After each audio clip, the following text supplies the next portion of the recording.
All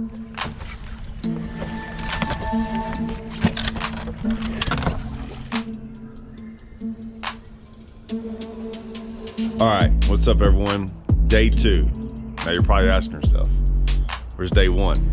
Well, here's the problem. I forgot my camera. Plain and simple, I forgot my camera. I was driving down to the launch that morning, got about halfway there, and I was like, I totally forgot my whole backpack full of my camera gear. So I forgot it. I ended up catching them fairly good. I had, I think I was in 6th place. I had 17 pounds. Now I will throw y'all a bone. I'll talk a little bit about day 1 on this video, and then I'll kind of explain a little bit how I was catching them and what all changed, because there were some pretty cool things that happened. First off, let's just get into it. I basically caught all my fish on this bait right here. And when I say this bait, like this actual bait, if you can tell, it looks horrible. Half the skirt's missing, eyes, both eyes are missing. This is it. This is a big deal. So here's what happened. If you watch my practice video, you'll see that I kind of got really excited. Within a couple hours left, I got on a pop and perch bite, and I caught that big one. And I was like, all right. So I shook off a couple more, and I was all excited. I mean, I was all excited because I'd been looking for a bite like that, and it hadn't happened. So I got on day 1, and nothing's going right. I tried to fish in the grass. It was horrible. I went out deep, caught a couple small ones, and I went back to this area where I had caught some, or where I had shaken some off, and I knew there were some schooling fish out there, some shad spawn fish, but I didn't think it was a place to catch a big one. So it's blowing. So this is a big deal. It was dead calm in practice, and now it's blowing. So I tried to make the pop and perch work in white caps. That wasn't gonna work. And so I had tied on a 1/4 ounce white swim jig. Now this is not a 1/4 ounce white swim jig, but I had one tied on, and I had it on fluorocarbon, and I had gone up north somewhere and had caught 1 or 2 fish on it. So I just had it in the rod box. Well, it's blowing so bad that I'm like, let's just pick this up. And I picked it up, and my first fish was I missed one, and then I catch a 4.5. And I ended up doing that pretty much for the rest of the day, and smashed on them really well from about 9:30 to 10 on. Just hitting all new water, a lot of new water. And once I'd caught a pretty good bag, I went looking for new water. So I hit all new stuff that I hadn't practiced on, looking for the same kind of deal. Well, I did lose 1 or 2. I caught a lot, so it wasn't a big deal to lose 1 or 2. But on day 2, I was like, you know what? I'm gonna go start, because the other morning was so bad. I'm gonna go start on this spot. It's just, and hopefully the shad spawn. You can see I catch one like first cast and get blown up on. So I'm kind of still messing around. I'm throwing a pop and perch to catch 1 or 2 in there. I catch some on my swim jig. I had rigged up a caffeine shad. I threw that out there and caught some. So I'm just kind of catching them on anything I can, give them a different look. But in the meantime, I had rigged up this bait right here on braid, on 60-pound plasma sunline braid. And I was like, you know what? That 1/4 ounce in the wind was kind of being pushed around a lot. So I had 1 3/8 ounce. And this is why it looks the way it is. This is the only 3/8 ounce white swim jig I had, and I had it on braid.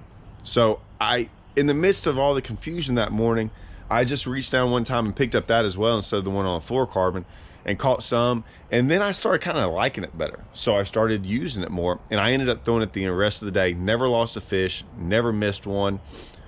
Fished it all day long on day 3 as well. Guys, I'm sorry to let you know, day 3 and on there. Would it have been good? Nah, it might have been okay. The problem is we had a 3-hour rain delay. It was blowing like crazy, even worse than day 1. And it rained. I mean, like crazy rain. Like the lakes come up almost 4 foot since then. It rained all day long. It rained that bad where I've done this before. My camera absolutely like got wiped out because of it. So I wasn't gonna take that chance. It never stopped raining that day. And so I just didn't film. I was worried about angler of the year. I'll explain this all on another video. It's going to be a pretty interesting video. What I'm going to do, I'm going to talk about the Bass Opens, the Toyota Series, decisions. I'm making this other video to explain some of the decisions I make, why I make them, just give guys a different outlook I get so many questions when I'm at these tournaments from young guys, old guys, everyone asking me about what I think about certain things. And so a lot was riding on this tournament, Angler of the Year. I was hoping I just had just enough. I ended up actually weighing in one of the bigger bags of the day, surprisingly. But I caught them all on this. I caught 1 or 2 on a sexy dog, but still most came on the swim jig. Anyways, that's it. That's a little preview of what you're about to see. Really interesting how Rayburn can change, and how just one simple adjustment, just a little adjustment, a little bait change meant the world. Like I said, never caught a single fish on this bait in practice. Just happened to pick it up because the conditions changed. Even talking about all this, I know a lot of people are watching this video for spots. Guys, I can't tell you how much that everyone's gonna look to see where I caught them. I don't care. The reason I don't care is I can say this over and over and over and over again, and it will, like, it does not matter. This simple change is what I'm about to explain was everything for me in the tournament. It was like I could have run spots all over the lake. It didn't matter to me. And it'll change by next week. I promise you, whatever I caught, how I caught him this week will change by next week, because it literally changed from all of practice to this day. Everything changed. So, you know, like I said, everyone's gonna look at these places I fished. It's relevant. What I did and the simple little adjustments, those are what made this tournament a success. That's what I want y'all guys to pay attention to. Hopefully you'll pick up on some of these small changes. All right, guys, so right off the bat in the video, I pull up next to my buddy Jason, and we all get to cutting up, talking trash, and both our co-anglers, I think my co-angler had a hat on, and his co-angler recognized it, and he said, "Hey, what unit are you in?" I think they both were in Vietnam. They started talking about that. Guys, I'm not gonna get too much into this because I don't want to get any of it wrong, but they both served in the military. They were talking about where they were stationed at during a specific war, and it's pretty cool to listen to that. So pretty cool to have 2 veterans like that with us. They shared some stories.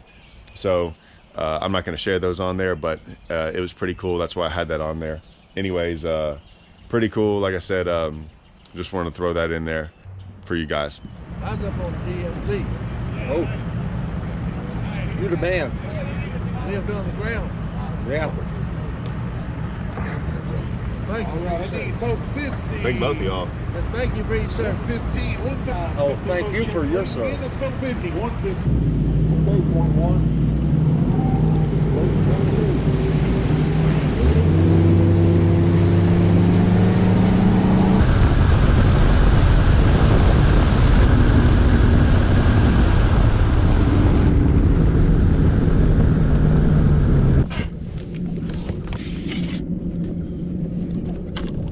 But the biggest net you got? Because mine plan on being huge. All right. Okay.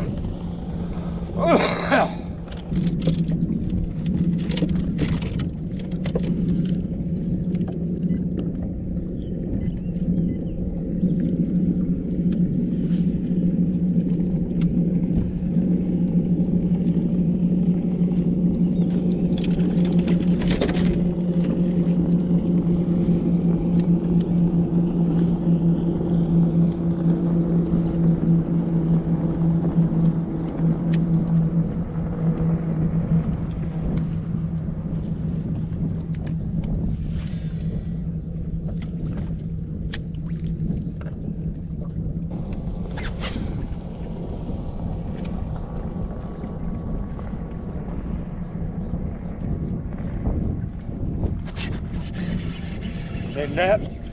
No.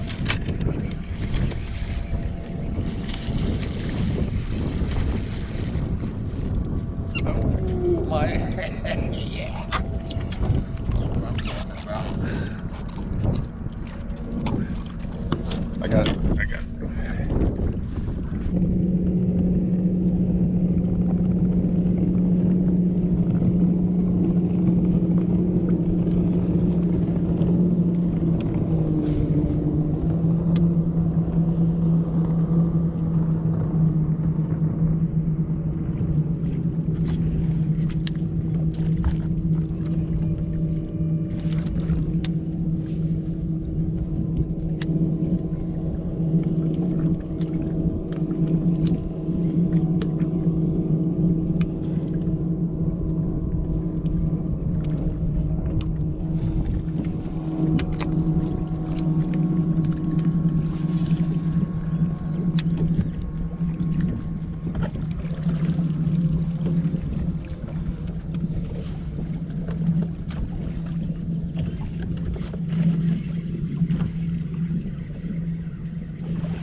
just can't do anything you need now.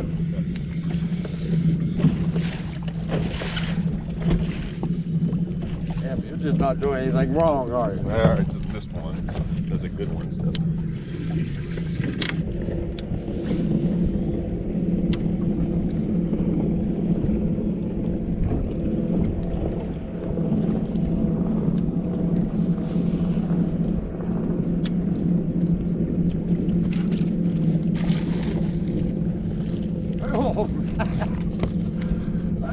Okay.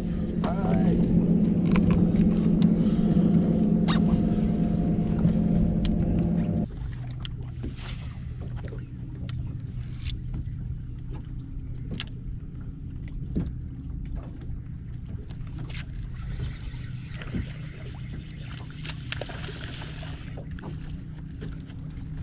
You're just gonna catch your 5 right off the bat and be done with it.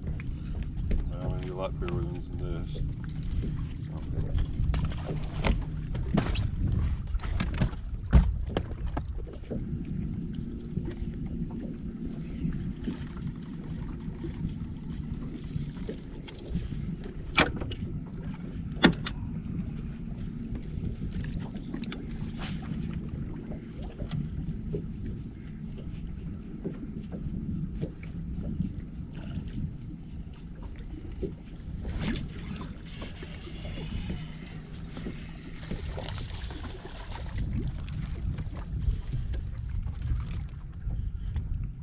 Am I holding my mouth wrong?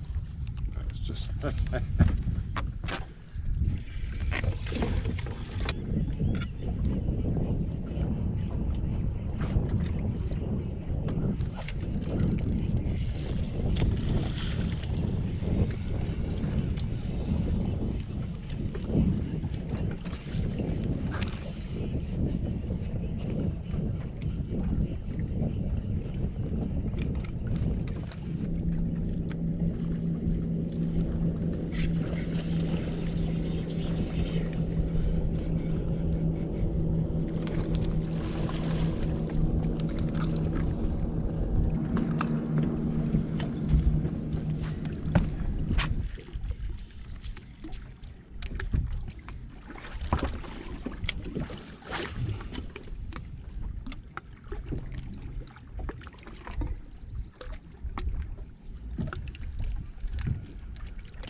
All right.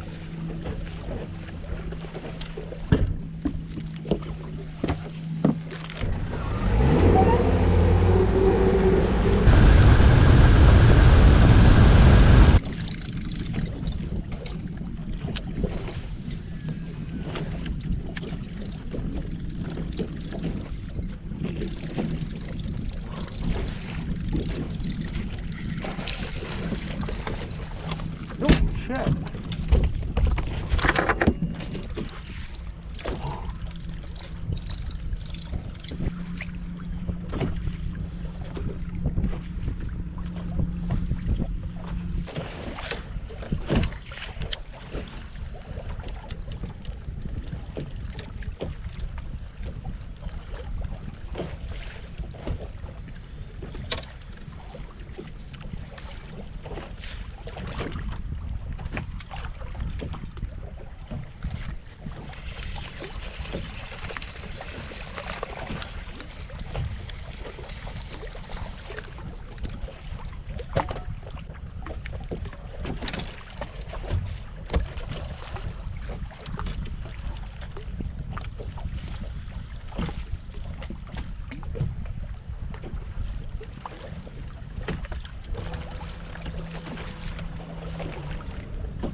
I got it. I got them all that stuff.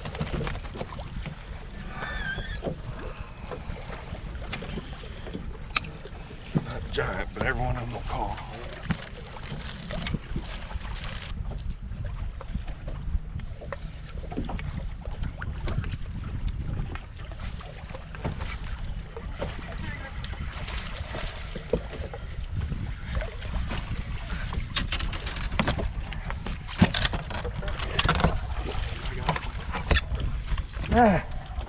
Nothing?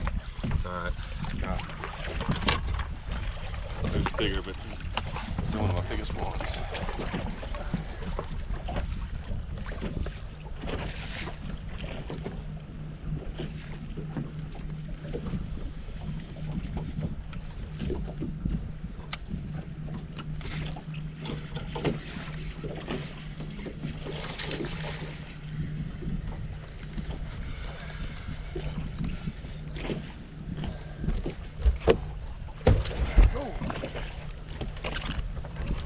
You the man.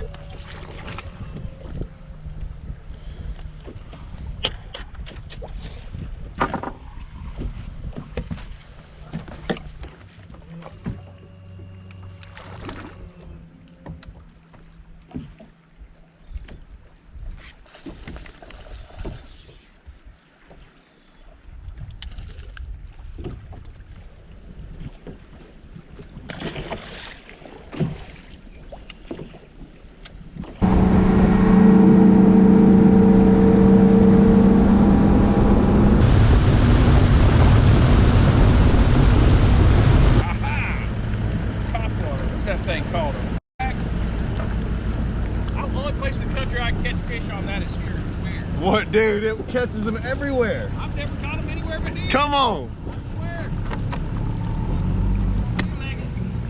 Huh? I'm gonna make it, regardless.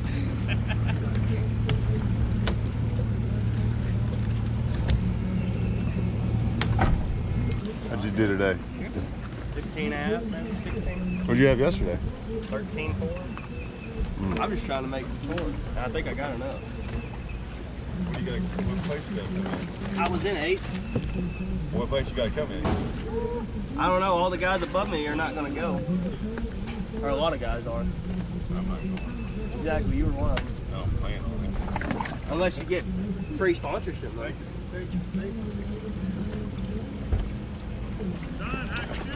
Huh? Not as good as yesterday. Not as good as yesterday. How'd you guys do? Not as good. They all look like that. Oh, man. I only had 2 today. Had 3.5 pounds. If you take it out.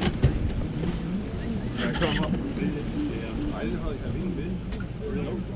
No problem. All right, so I weighed in, I think 15 something. I can't remember, 15 pounds something. I ended up moving up to 4th. It put me in contention for Angler of the Year, top 10. I didn't realize it was gonna go down like that. Anyways, that's it. Guys, look for the juice video on Rayburn. I'm gonna kind of explain a bunch of stuff about how everything changed, get more in detail about how it changed and why it changed. You can watch a little bit of that on my practice video about, I start talking about how it was changing and it changes to more. And then, like I said, if you're really interested in some different things and different perspectives, tune in to the video I'm going to do after my juice video. It's going to be an explanation of bass, of the Bass Open stuff, of the Toyota stuff, decisions we make, what terms to fish, why we fished them, why I picked this. I mean, this was a big decision, guys. I gave up some money. I left money out on the table that I'll never get back. But I think as of right now, and I won't look back on this, I usually have no regrets about stuff. I think it was the right decision. So, but I'll explain all that. Guys, look for the next ones. They're going to come out in succession. So anyways, see y'all.